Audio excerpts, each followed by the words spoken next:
Yep. Well, way more than slightly. It's 34 wins to 18 losses for Protoss on the old Aztec. And even though there was a new version coming out, I don't think that much may have changed. Must have changed between the two maps. So Protoss getting another map that they should be advantageous on. Yeah. So I mean, even well, actually, in the STPL previously, there wasn't actually a game on PvT on this. But Zerg actually 3-1 up on Protoss in PvP on this map, so it's not been a great map for Protoss so far. I know there's been a 2-year gap and there's different players, but it all adds up. Yeah. But you know, you were mentioning the maps with the cliff naturals before. This is one of those maps. So it is. If Protoss guy, aka Stork, he does not know about this. True. And he Yeah. goes, oh, second time I didn't notice this. I'm wondering if this is a picture of old Aztec actually, because fairly certain Neo Aztec removed it. Let me double check. No, it is a new. It is Neo Aztec. Yeah. So this is the new. Well, I say the newest. It's still quite an old map from 2010. It does have the cliff, yeah, it's still got the cliff there, so we will see, well, if FanTaSy can get his starport out again like he has done the previous 3 games, he could actually drop the Protoss natural again, which could be quite powerful. It's gonna happen, because if it worked in the game before, why wouldn't he do it again? Yeah. Now the big difference is this map is, I mean the main is low ground, so one thing that we did see Protoss in the real Pro League do quite a lot is go for very aggressive builds. You can semi-wall at the top of the ramp for Terran, you can take the natural, but it's not Zealot tight, because the way the walls are, it actually blocks the wall, so we'll probably won't see a wall again out of FanTaSy, so if he doesn't take his high ground quickly, the Protoss could actually contain him in his own main, which could be quite problematic. How could you possibly know that could happen? It's happened in Pro League before. You're forgetting, I've watched a lot of Pro League.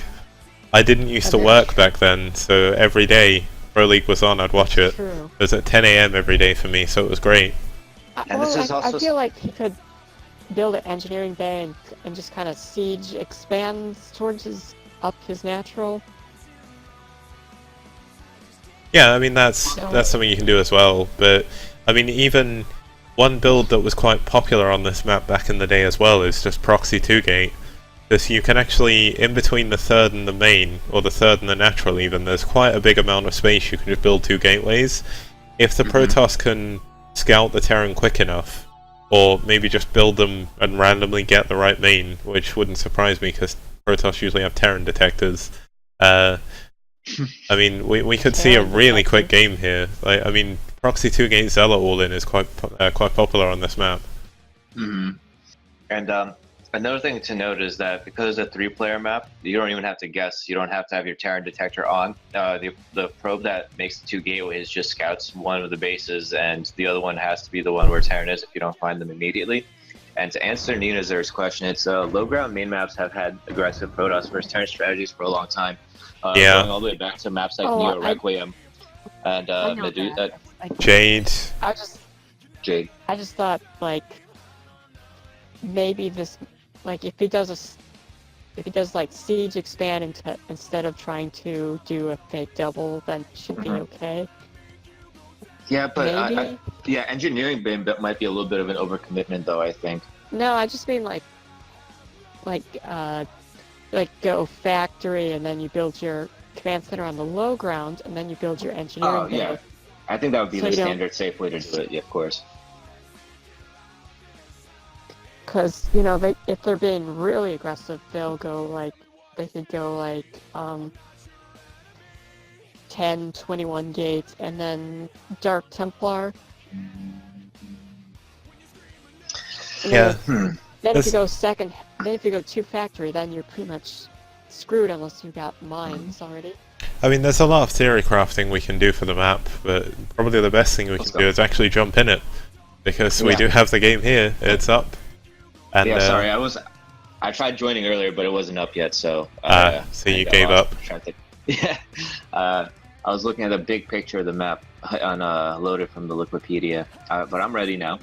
Okay, so as you can see on my, well, you guys can't see, but the viewers can see, the grey blob, because there's no image for Stork yet, is facing up against FanTaSy.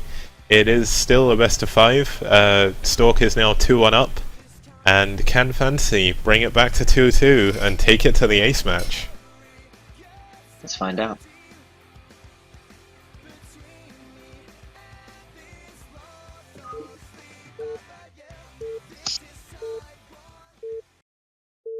One thing is maybe go a little bit slower on the introducing people, well, because I need to sort out the overlay while I'm doing it. Okay, in the bottom right, we have the peach-colored Terran, SKT T1 FanTaSy, the winner of the last game, who used dropship play to captivate a large advantage and used them very strongly by abusing the high grounds. And on the bottom left, we have Stork, the teal Protoss, the unfortunate victim of not being as familiar with the map. Perhaps he expected to win 3-0 very quickly and didn't expect dropship play to come into the equation. And we actually see a very early probe moving out on the map, so it does look like some cheese is most likely going to happen here.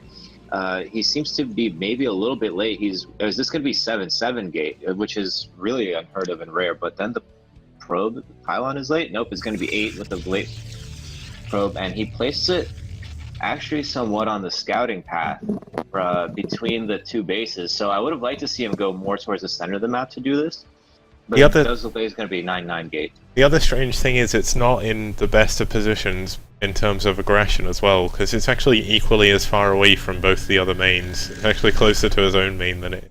So maybe this is a defensive all-in.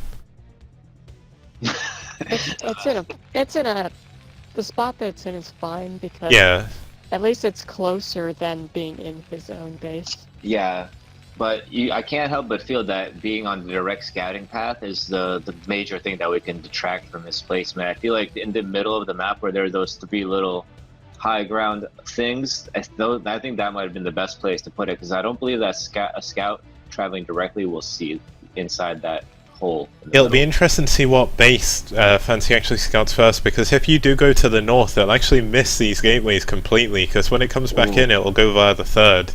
And it does look like he's actually going to go the wrong way, so he won't see this coming. And the worst part is that he had an opportunity to see the fact that the probe was coming from the left-hand side. He should know that this cannot be a second scout. It had to be a first scout. He saw that it was coming from the left-hand side. It wasn't coming directly from above him. So he missed a little bit of an opportunity there. Probably focus more on hitting his timings right now. Barracks does come up in time, and 2 gates. Only 1 zealot pumping right now. The other gate is idle. What is going on? He has the supply. That's unfortunate. Wow, only 1 zealot out, but now both zealots coming out. I guess. Oh man, I can't believe he missed that first zealot. That was a crucial mistake here. Especially because FanTaSy this time does actually have a zealot type wall or mini wall, so he can move back and forth between them. Unfortunately, I believe he did shoot his own SCV there, but a little bit of treason never hurt anybody. And the zealot is making its way in, and this is, as you said, a pretty good wall from the Terran player. It's going to be hard for the zealot to do consistent damage, but once there are 2 zealots, that's when things get dicey for the Protoss, for the Terran player. Let's see how this micro plays out. In this case, 3 zealots. FanTaSy's SCV is actually going to move into the Protoss main now as well, so he's going to see that there's no gateways there when he eventually moves in. It looks like he's busy trying to defend against the zealots first of all. What do you guys think about adding a bunker here at this time, knowing that he's 2 gate all in?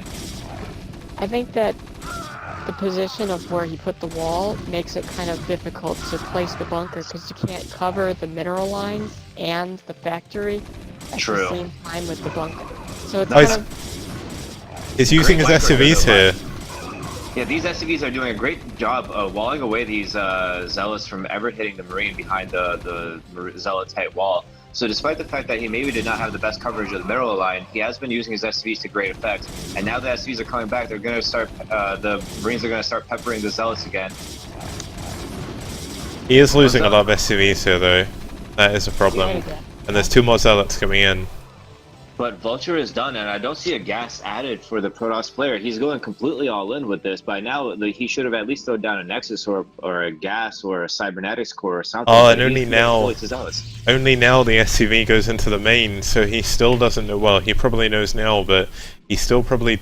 I guess he should know based on the fact that Zealots are at his base so quickly, and he didn't see them coming towards him from the main, but not scouting the fact there's no gas or anything this early changes it completely. I mean, he is actually going to add a second Vulture on now, so with 2 Vultures, this is going to be really easy to defend against pure Zealots. One thing that makes proxy 2-gate a little bit disadvantaged for against Terran, not even including the fact that if you lose those 2 gates, you're in a tough position at all, is that you said that the Zealots are coming in too fast. If you think about it conceptually, the Zealots are always going to come within a certain amount of time of each other. So after the first wave of Zealots, the next wave of Zealots is going to come, and the third wave of Zealots is going to come up in fixed intervals, no matter where the gateways are. Now, very unfortunately for FanTaSy, he actually moved his SCV down to this middle base, but he didn't go far enough to see the gateways, but he will move back and build an engineering bay to block the Nexus from going down, which is quite a clever move. And it looks like he's going to move out with his Marines and Vultures to look for the... I'm not sure if I agree with this. The Protoss has to be scrambling to make units right now to defend its 2 gateways. I don't think it has the money to afford a command center right now.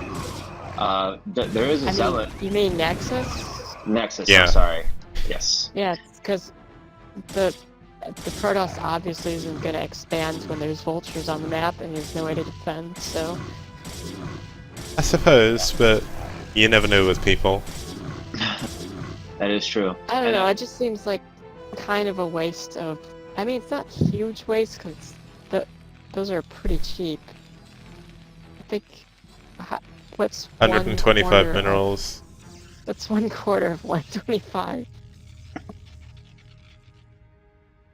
I'm puzzled by why the Terran allowed these 2 gateways to stay alive for as long as he did. He's still not found them. If you look at his vision, he can't see them yet. Oh god. Scouted them. He scouted all around his base, even to this like 4th base down here in the left, but he still hasn't found the gateways, which is very unfortunate. Wow, and there, as we were saying before, we're in probably the most potentially obvious spot available, but at least the Terran is recovering nicely despite the mystery location of the hidden ghost gateways, and he is taking his command center before the nexus of the Protoss. But with Protoss having 3 functional gateways, I can't help but feel that a follow-up all-in might be in store for us here. It looks like Stork is actually sending a probe to build a nexus. He doesn't have enough minerals yet, but it's out there, so... It's the commentator's curse, but I feel like looking at the army size right now, if you went up on the broad high ground, the broad ramp, and flanked around the Terran army, you could still do a lot of damage here. Yeah, there's not too many units. There's not too many units here. Sorry. Yeah, no, it's okay, no problem.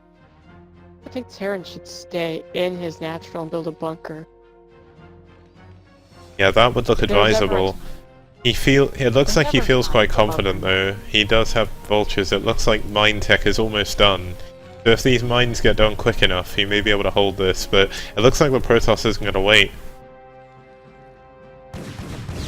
I would also say having an engineering bay would be good at this point, because if the Protoss hasn't done enough damage, sometimes they'll try to make up for it by going Reaver or the Dark Templar. In this case, he has scanners, but if there's like a shuttle drop, then you can't really scan a Reaver away. Oh no, his tanks are going to get sniped here, and he doesn't really have too much else. Oh no! It's very unfortunate. Because five Dragoons can 2-shot a tank, so... Oh my gosh. And the great micro to get away from those SVs, but now the Terran is in a desperate spot.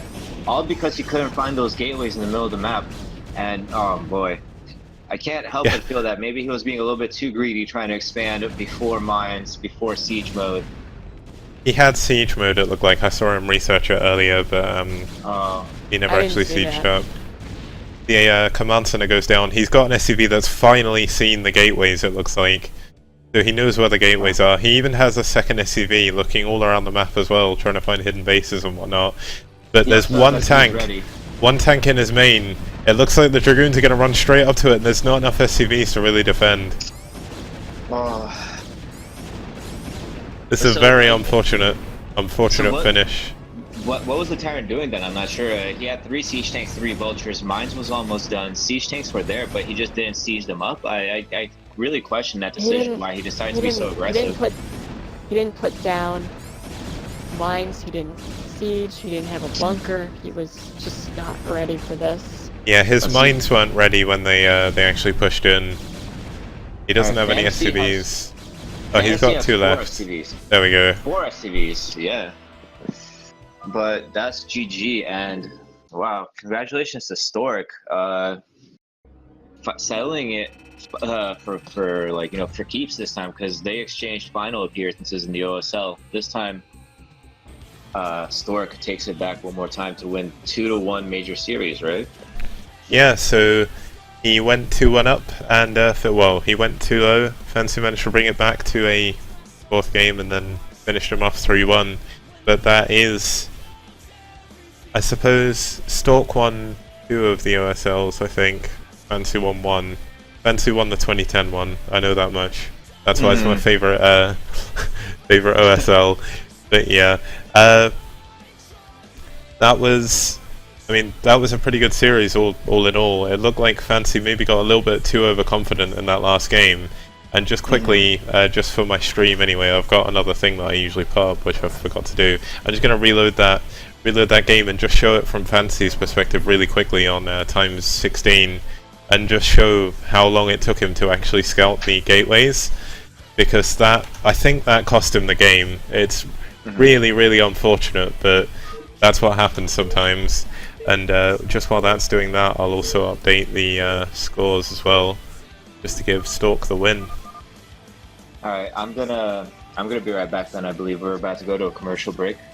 Yeah, so I'll quickly show this, and then okay. We'll be taking a 5-minute break, guys, so I'll just quickly show this, I'll show the results, and then I'll pop on some 2010 adverts from Korea, because obviously that's exactly what everyone wants to see. So, as we can see, I'm going to set it to FanTaSy's vision. FanTaSy actually scouted around, he ran straight past the gateway there. He's actually quite idle with his SCV now. He moves out to the 3rd and moves back, tries to build this engineering bay, which got slowly killed. There's just one dark spot on the map where the gateway is, which is, it's quite unfortunate really, and he scouts it right at the very end. 9 minutes into the game, he fills in that one last little dark spot between him and the Protoss main, and if he'd have known where the gateways are, perhaps he would have been less confident moving his units out to the front ramp. If he was back in his natural, he could have sieged up, he could have got the bunker as Nina suggested, and that could have been a different game. But unfortunately for FanTaSy, he does get knocked out 3-1. It is only a show match, hopefully the proper tournament will be back soon. But just after this short commercial break, I mean, well, they're real commercials, but they're old ones. Please don't feel like I'm trying to advertise to you. It's just so we can all get a quick drink. You can see the results there. Stork does take the set 3-1.